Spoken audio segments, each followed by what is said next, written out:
please watch this video before you buy Z1 Motorsports rear adjustable control arms for your Infiniti Q50 or Q60. Sitting here in front of the Jeep Wrangler today along with my Yeti cup of Death Wish coffee, I want to talk about Z1 Motorsports rear adjustable control arms that just hit the market. I've been waiting for a long time for Z1 to come out with these because they just needed another option in the market. In typical watch before you buy fashion, what are adjustable control arms? What are they supposed to do? And should you buy them from Z1 Motorsports? Adjustable control arms are important for a number of reasons. The vast majority of us need adjustable control arms, or we start researching adjustable control arms, either front and rear or one or the other, because we lower our vehicles. The other scenario would be that you want to dial in the very specific handling specifications or handling characteristics of your vehicle. For example, drift cars and drag cars will have very, very different alignment specifications. A rally car may have very different alignment specs than a car that you race at Road Atlanta, for example.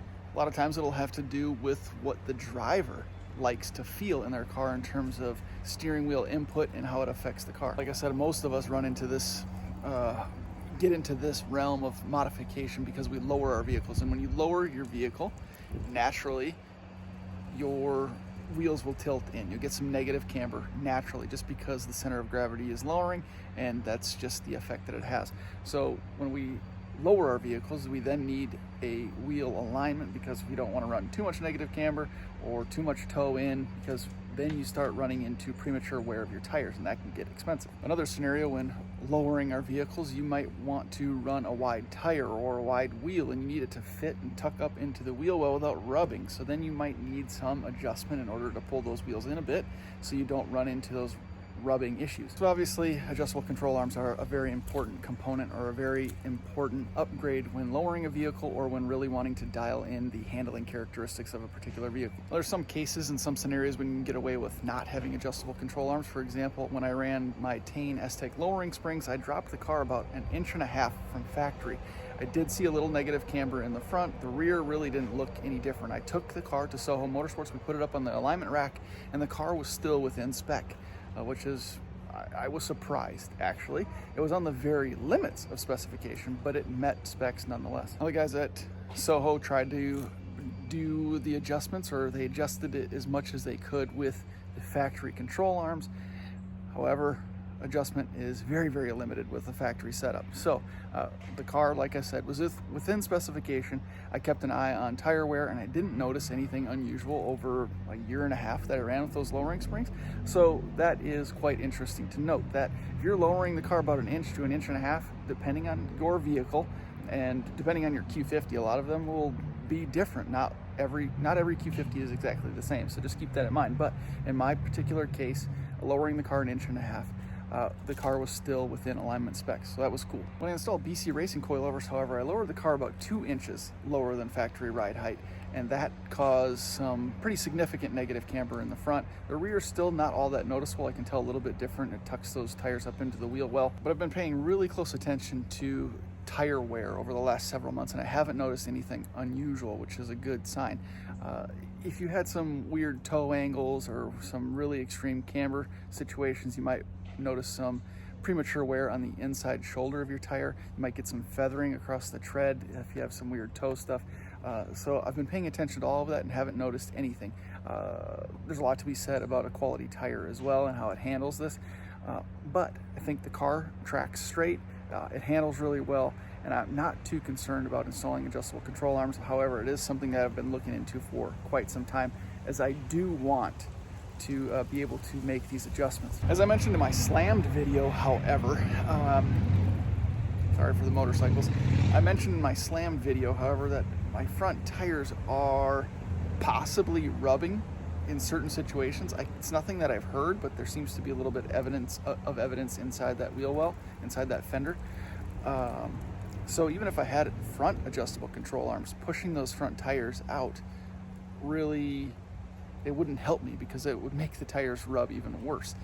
The rear is super, super flush. I can't fit even a fingertip in there, so pushing those out with adjustable camber arms, that wouldn't do me any good either. I need the amount of camber that I have right now in order to get those wheels to tuck up into the wheel well. That being said, toe arms would be beneficial, and adjustable control arms in the front with toe adjustment would be useful as well, just because we want to make sure those tires are tracking straight. Again, this could be very, very different than what you would make your adjustments to be if you have a track car or a drift car.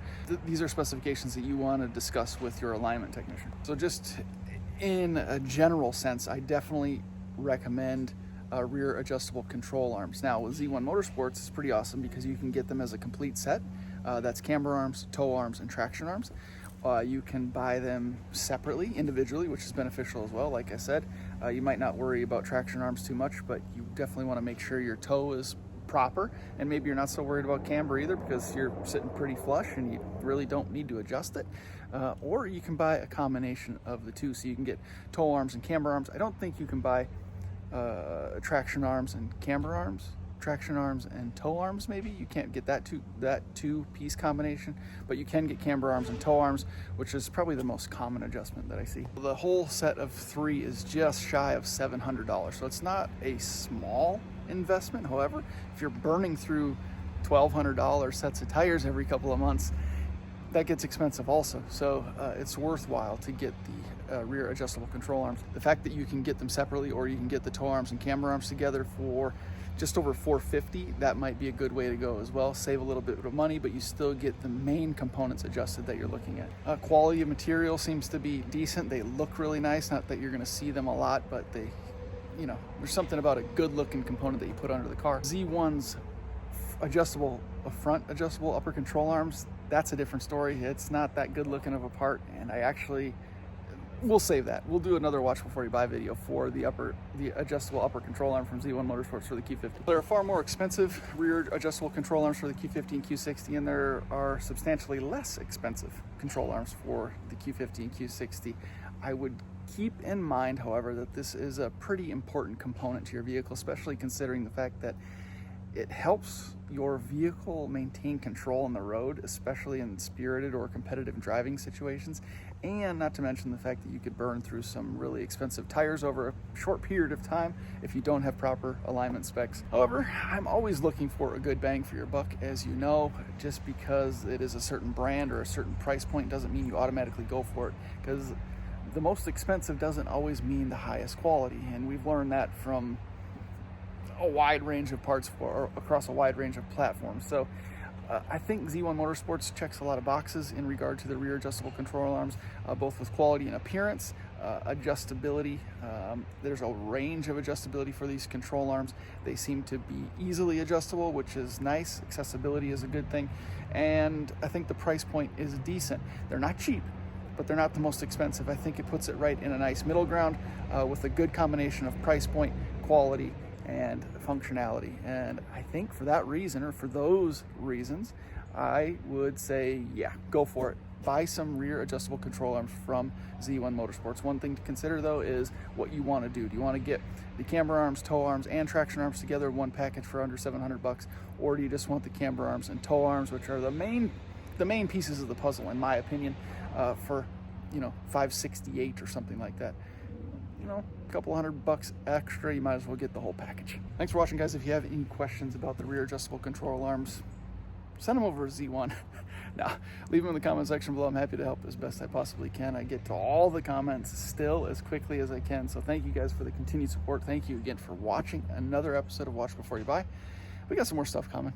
Stick around. Thanks again. We'll see you.